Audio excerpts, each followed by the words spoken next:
보증금 편취, 역전세, 깡통 전세 등 다양한 유형의 전세 보증 사고가 속출하고 있습니다. 전세 사기 특별법이 통과됐지만 전 재산이나 다름없는 보증금을 돌려받지 못하는 이들의 고통은 계속되고 있습니다. 은평구가 사회초년생 등 전월세 계약 경험이 부족한 1인 가구를 대상으로 전월세 안심 계약 도움 서비스를 제공합니다. 안심 계약 도움 서비스를 신청하면 주거 안심 매니저를 지원받을 수 있습니다.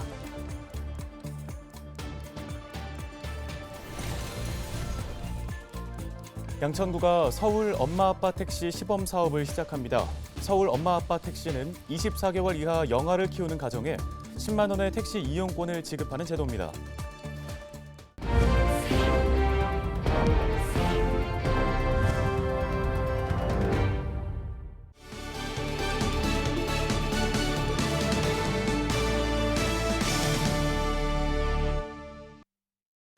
시청자 여러분 안녕하십니까? 헬로티비 뉴스입니다. 보증금 편취, 역전세, 깡통 전세 등 다양한 유형의 전세 보증 사고가 속출하고 있습니다. 네, 전세 사기 특별법이 통과됐지만 전 재산이나 다름없는 보증금을 돌려받지 못하는 이들의 고통은 계속되고 있습니다. 손성기 기자가 이들의 사연을 듣고 왔습니다. A씨는 2년 전 전세 보증보험에 가입해주겠다는 임대인의 약속을 믿고 은평구 응암동의 한 신축 빌라에 전세로 들어갔습니다. 보증금은 2억 9,300만 원, 남편과 함께 어렵게 모은 돈입니다. 하지만 임대인의 보증보험 가입 약속은 이루어지지 않았습니다. 공시가 나온 직후에 바로 해주시겠다고 약속을 하시고 진행을 했는데 3월에 입주를 하고 나서 6월 중부터 연락을 드렸는데 해주겠다고 얘기를 하셨다가 임대인의 신용불량으로 임차인이 직접 가입하는 것도 불가능했습니다. A씨는 불안한 마음에 곧바로 임대인을 상대로 전세 보증금 반환 소송을 제기해 지난해 10월 승소했습니다. 하지만 돈을 돌려줄 생각이 없는 집주인 앞에선 소용이 없었습니다. 어쨌든 판결문이 생겼으니까 우리는 어떻게 되지 않을까라고 생각을 했는데 그리고 그 와중에 집주인은 구속이 됐다고 얘기를 들었고요. 고민 끝에 집을 떠안기로 하고 경매 절차에 들어갔지만 전세 계약 당시에는 없었던 소유권 이전 가등기권이 설정돼 있어서 이마저도 어렵게 됐습니다. 집주인이 저희 몰래 가등기 설정을 하고 돈을 빌린 사실을 알게 됐어요. 그 답답하게 살지 말고 그냥 돈을 우리한테 갚고 니네가 소유권을 받아가라. A씨는 전세 사기를 의심하고 임대인과 가등기권자를 경찰에 고소했습니다. A씨는 할 수 있는 건 다 했지만 해결 방법이 없다는 생각에 하루하루가 지옥 같다고 말합니다. 너희가 무지해서 당한 걸 나라에서 왜 갚아주라고 하냐 막 이런 식으로 되게 많이 안 좋게 얘기하시는 분들도 많더라고요. 근데 다 알고 미리미리 대처하고 손해를 보더라도 착실하게 다 준비를 해도 이런 경우도 있어요. 해결 방법이 없다고 하더라고요. 은평구 역천동의 한 빌라. 이곳에 사는 B씨는 2억 3천만 원 상당의 전세 보증금을 떼이게 생겼습니다. 1개월 이내에 발급받은 임대인 초본이 필요하다 그래서 그때 발급받을 때 알았어요. 그 전까지는 산환된 걸 모르고 있다가 계약 해지 통보를 임대인이 받지 않았기 때문에 이행 보증을 할 수 없는 상황이고 이행 청구 거절을 했어요. 집주인의 사망으로 보증금 반환이 보류된 겁니다. 보증금을 받으려면 사망한 임대인의 가족을 직접 파악해야 합니다. 하지만 어렵게 연락이 닿은 사망한 임대인의 가족에게 황당한 얘기를 들었습니다. 자기네 아빠가 사기당한 거다. 사업자가 명의 빌려주면 뭐 돈을 준다고 해가지고 명의만 빌려준 거였다. 경매로라도 집을 떠안고 싶어도 현실적으로 어려운 상황입니다. 임대인이 사망했기 때문에 전세 사기라고 인정받기도 어렵고 가족도 연락이 잘 안 돼서 상속 포기 이런 거를 제가 받을 수도 없고. 임차인이 전세 계약 종료 후 정당한 이유 없이 한 달 안에 전세 보증금을 되돌려받지 못하면 전세 보증 사고로 봅니다. 올해 1월부터 4월까지 임차인이 돌려받지 못한 보증금은 1조 원을 넘었습니다. 이 기간 서울에서 발생한 전세 보증 사고는 1,200여 건입니다. 이 중 160여 건이 은평과 양천에서 발생했습니다. 임차권 설정 등기 역시 1년 새 4배 이상 늘었습니다. 임차권 설정은 보증금을 돌려받지 못한 임차인이 이사한 후에도 대항력을 유지해 전세금을 돌려받기 위해 하는 조치입니다. 전세 시장 불안이 지속되는 상황에서 전 재산이나 다름없는 보증금을 돌려받을 길이 막막해진 서민들의 고통이 커지고 있습니다. 헬로티비 뉴스 손성혜입니다. 은평구가 전월세 안심계약 도움 서비스를 시행하고 있습니다. 은평구는 사회초년생 등 전월세 계약 경험이 부족한 1인 가구를 대상으로 전월세 안심계약 도움 서비스를 제공하고 있다고 밝혔습니다.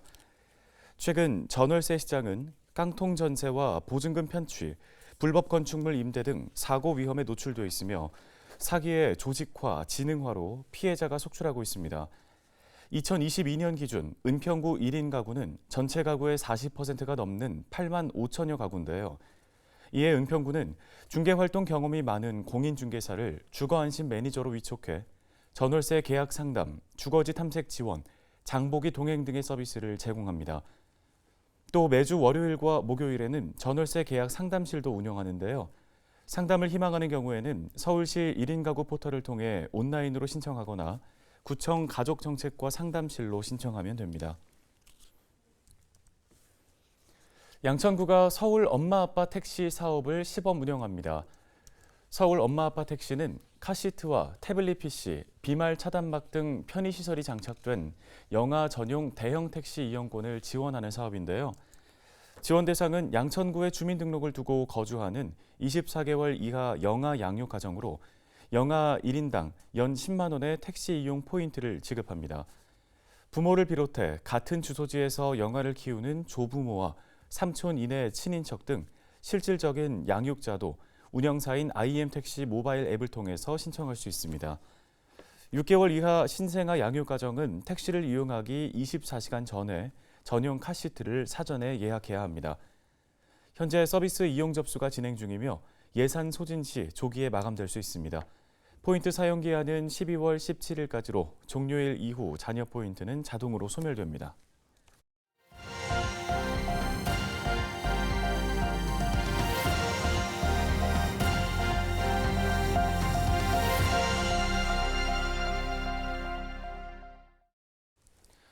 다음 소식입니다. 인구 절벽 위기에 지자체들의 출산 장려금 정책은 그야말로 쩐의 전쟁을 방불케 하고 있습니다. 네, 일시적인 현금성 복지 정책, 과연 장기간 빛을 볼 수 있을까요? HCN 유소라 기자가 보도합니다. 출산 장려금 1억 원 시대가 열렸습니다. 지난 1월 충북 괴산에서 태어난 셋째, 넷째 쌍둥이가 그 주인공입니다. 괴산군 셋째야 이상 출산 장려금이 지난해까지 2천만 원에서 올해 5천만 원으로 대폭 올랐는데 충북도 출산 육아수당 1천만 원과 정부 첫 만남 이용권 200만 원이 포함됐기 때문입니다. 올해 2003년 출생아부터 1천만 원이라는 좀 어떻게 보면 도에서 파격적인 사업을 시작했습니다. 이거를 계기로 해 아이들을 낳고 이제 기르는데 가장 필요한 것이 경제적인 지원이다. 이런 면에서 앞으로 효과가 있을 것으로 보고. 충북 인구는 163만 6천 명, 합계 출산율은 0.87명으로 역대 최저를 기록하고 있습니다. 인구 절벽 위기에 저출생이 극심한 지자체들은 경쟁적으로 수천만 원대 출산 장려금까지 내걸고 있습니다. 그러나 현금 지원 위주의 정책이 얼마나 효과를 거둘지는 의문으로 남습니다. 정부가 지난 15년간 280조 원이라는 천문학적인 예산을 투입하고도 지난해 역대 최저인 0.78명의 합계 출산율을 기록한 것도 이를 뒷받침하고 있습니다. 당장 지원금보단 아이를 낳고 기를 수 있는 여건부터 마련해야 한다는 목소리가 나오는 이유입니다. 아이가 정말 아팠을 때 이 직장에 출근을 해야 되지만은 이 아이를 잠시나마 맡길 수 있는 그런 곳이 있다면은 정말 이제 더 안심을 하고 아이를 보육할 수 있을 것이라 생각합니다.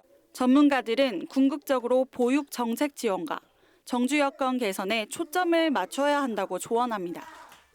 우선 그 육아를 함께 하는 분위기를 조성하는 게 좀 필요하고 아이 낳고 키우기 좋은 정주 여건이 개선이 되어야 된다고.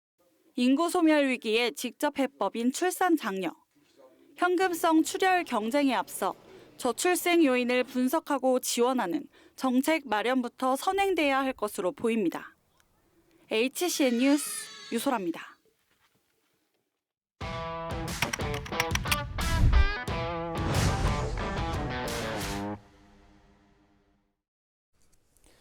최근 동해안에서 잇따라 지진이 발생하고 있습니다. 이제 우리나라도 더 이상 지진 안전지대가 아니라는 우려가 커지고 있습니다. 네, 더 큰 지진이 발생하진 않을까 걱정의 목소리가 높습니다.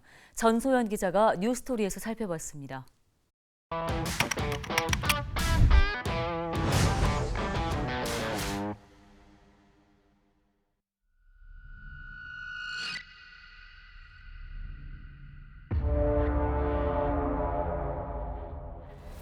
강원도 동해시 인근 해역에서 규모 2.5 그리고 규모 2.1의 지진이 잇따라 9km 해상에서 규모 4.5, 진도 3의 지진이 발생했습니다. 네, 최근 들어 계속되는 지진에 동해안 지역 주민들의 불안감도 높아지고 있습니다. 너무 놀래가지고 남편이 그래서 얼른 전화했니. 거기서도 지진 진동을 느꼈어요. 지난달 말부터 강원도 동해안에서 지진이 잇따라 발생하고 있습니다. 올해 동해안에서 규모 2.0 이상 지진이 처음 발생한 건 4월 23일. 이후 5월 22일까지 30일간 규모 2.0 이상 지진이 총 17차례나 일어났습니다. 4월 23일부터 28일까지는 동해시 북동쪽 해역에서, 5월 10일에는 동해시 내륙에서 발생했는데요. 5월 14일과 15일, 22일에는 다시 동해시 북동쪽 해역에서 일어났습니다. 일부 주민들은 건물 흔들림을 느끼기도 했습니다. 제가 그때 뭐 잠이 다 깨서 소파에 이렇게 있었는데 르륵 하면서 뭐가 집이 흔들리는 거죠. 뉴스를 봤더니 자막이 막 지진 자막이 올라가가지고. 최근 잇따르는 동해안 지진, 왜 일어나는 걸까요? 전문가들은 이번 지진이 역단층에서 발생했다고 분석했습니다. 양쪽에서 미는 횡압력을 받아 단층이 뒤틀리면서 지진이 발생했다는 겁니다. 또 4월 말부터 이어진 지진은 15일 발생한 규모 4.5 지진의 전진이었다는 분석이 나옵니다. 큰 지진이 발생하기 전에 먼저 발생하는 작은 지진이었다는 겁니다. 지진 후에 발생하는 여진이 있고 지진 전에 발생하는 전진이 있는데, 전진이 먼저 발생을 해서 어느 정도 작은 규모의 지진이 발생하다가 본진이 발생하는 경우도 있습니다. 동해안에서 규모 4가 넘는 지진이 발생한 것은 이번이 처음이 아닙니다. 지난 2019년 4월 동해 앞바다에서 지진이 발생한 이후 약 4년 만입니다. 2016년에는 울산 앞바다에서, 2004년에는 울진 앞바다에서 규모 5가 넘는 지진이 발생한 적이 있습니다. 조선시대까지 거슬러 올라가 보면 대형 지진이 발생했던 적도 있습니다. 조선왕조실록을 보면 숙종 7년인 1681년에 양양군에 큰 지진이 발생했다는 것을 알 수 있습니다. 강원도에서 지진이 일어났는데 양양에서는 바닷물이 요동쳤다는 기록이 있습니다. 학계에서는 당시 지진을 규모 6.5 수준이었다고 보고 있습니다. 이번 지진을 아주 이례적인 현상이라고 볼 수 없음과 동시에 동해안이 지진 안전지대라고 안심할 수도 없는 것인데요. 전문가들은 한동안 동해안에서 규모 4.5 지진보다 큰 지진이 다시 발생할 가능성은 낮지만 100% 확신할 수는 없다고 설명했습니다. 완전히 배제할 수는 없죠. 자연 현상을 해석함에 있어서 100% 확신하다고 얘기할 수는 없습니다. 그러니까 오늘 발생한 지진보다 더 큰 규모의 지진이 발생할 가능성도 배제할 수는 없으나 앞으로는 여진은 규모가 좀 더 작은 여진이 발생할 가능성이 더 높다고 생각이 됩니다. 아직 국내에서 해저단층에 대한 연구가 충분히 이뤄지지 않아 현재로서 이번 지진은 역단층에서 발생했다는 사실을 제외하고는 다른 정보는 알 수 없는 상태입니다. 동해안이 지진 안전지대가 아님을 인식한 만큼 해저단층에 대한 연구가 시급한 상황입니다.